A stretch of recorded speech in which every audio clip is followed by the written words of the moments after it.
Hey, what's going on guys, it's Jack. I'm going to give you a quick run through of the Azerite traits for Discipline Priest going into the Battle for Azeroth. If you haven't seen it yet, the Azerite traits are basically going to be taking the place of tier sets, kind of.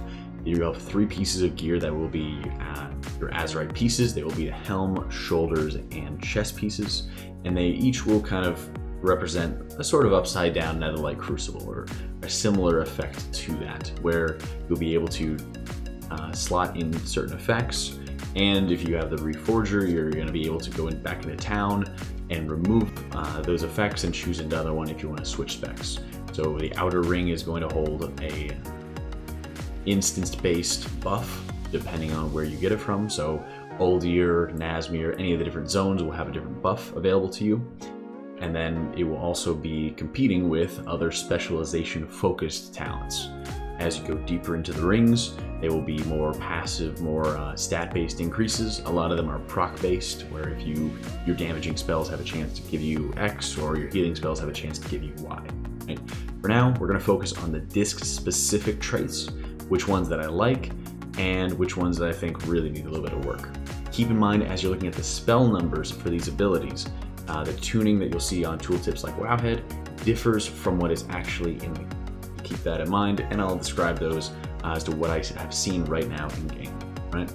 Starting off probably with the top of my list, and again, keep in mind the list will vary as we're getting tuning finalized. But in terms of the raw effects, Wheel and Woe very much enjoy, and is one of the big ones that I think people should be looking out for going into BFA. Healing an ally with Penance increases the damage of your next smite. Damaging an enemy with Penance increases the absorption of your next powered shield. So as we've been talking about with the Disc Basic Guide, no matter how you're using Penance, there is going to be value in that. Right? If you're using it for damage, if you're using it for healing, you want to get extra value out of that wherever you can, and this talent does an excellent job with it. You know, offering about a 6 to 10% increase to either Smite or Powered Shield's normal effect. Again, like I said, the tooltip numbers differ from what actually is there on Battle for Azeroth Beta, so keep that in mind. If these numbers look tiny, that is just because of the tooltips on the site, alright? So usually I was seeing about a 6 or 7% increase to damage to Smite, and Powered Shield was around 1,000, I believe, when I was at 120 with like heroic-ish level gear from Mythic Plus. So it was looking pretty strong. And overall, a lot of these talents, while they look on the weaker side, you're looking at what is going to be getting a little bit of extra value for you going forward. So Wheel and Woe, definitely looking to be near the top of the list. Another great trait is Gift of Forgiveness. Smite deals an additional X damage if you have at least 3 atonements active. While this may not be as big if you're trying to maximize your damage in a Mythic Plus environment, where you're trying to have as few atonements on as possible to take advantage of Sins of the Many, this still will be a powerful trait in Raids and in Mythic Plus. And whenever you do need that extra healing, it will be there to offer a little bit of extra damage through Smite, which will be extremely important to get everybody topped off as rapidly as you can. Raids especially, you will be using lots of Smite going forward, so you also will be having at least 3 atonements active almost at all times, right? Maybe a minimum of 2 if you're just having other tanks. Like I said, this is going to be a buff you'll have very frequently and constantly be able to take advantage of. Depth of the Shadow is the next one on my list.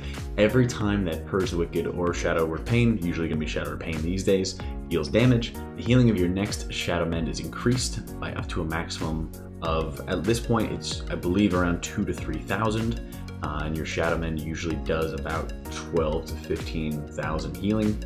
So keeping in mind the health pool on average, we're around normal / heroic Uldir gear on beta doing Mythic Plus is around 140, 150k if you have a stamina buff. So with that, you're getting a fairly sizable increase to your Shadow and healing. So this offers some pretty good opportunity to be able to just buff that even further, and it's every time that Shadow or Pain or Purge the Wicked deals damage. Right? So if you're multi-dotting, if you're dotting up a bunch of ads as you're going into a big pull, that just further buffs up your Shadow Mend healing, and it continues to buff it even if you have to cast Smend multiple times into the same target.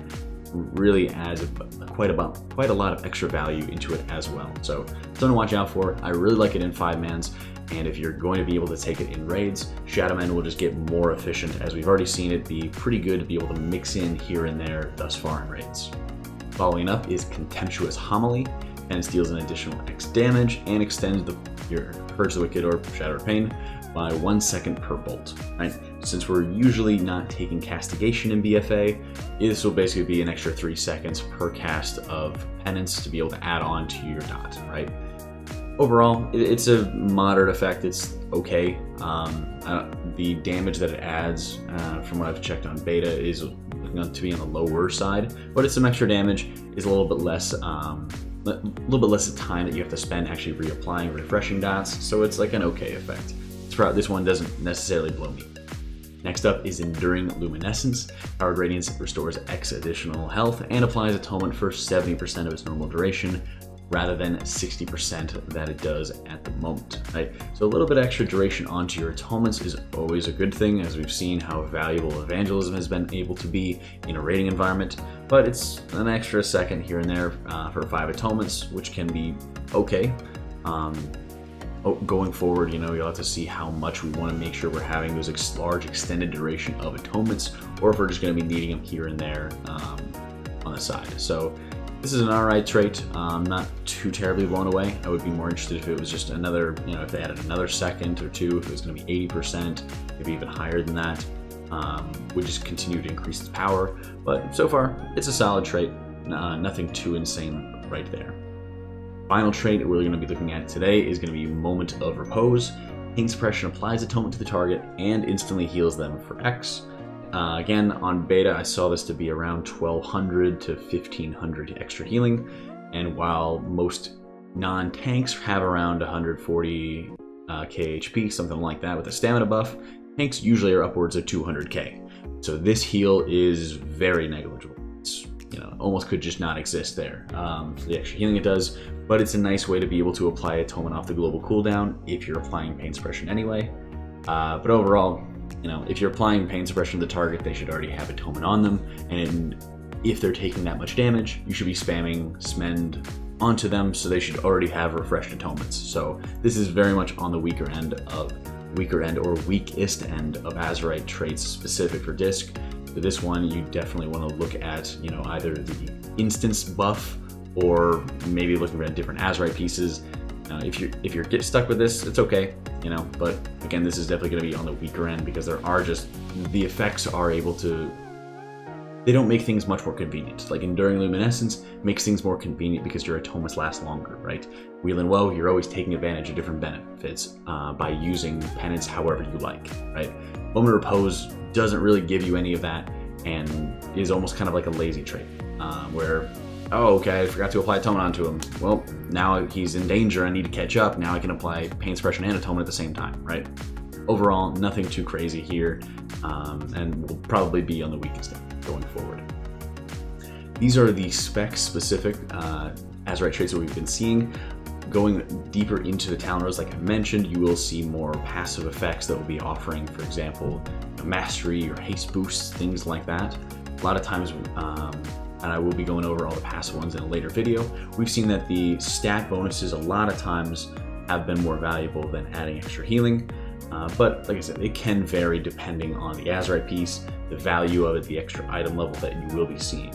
Keeping in mind that Azerite pieces themselves can only be gotten through the Mythic Plus caches, raids, or any of the regular Mythic Zeros or World Quests that you might be seeing, things like World Busts.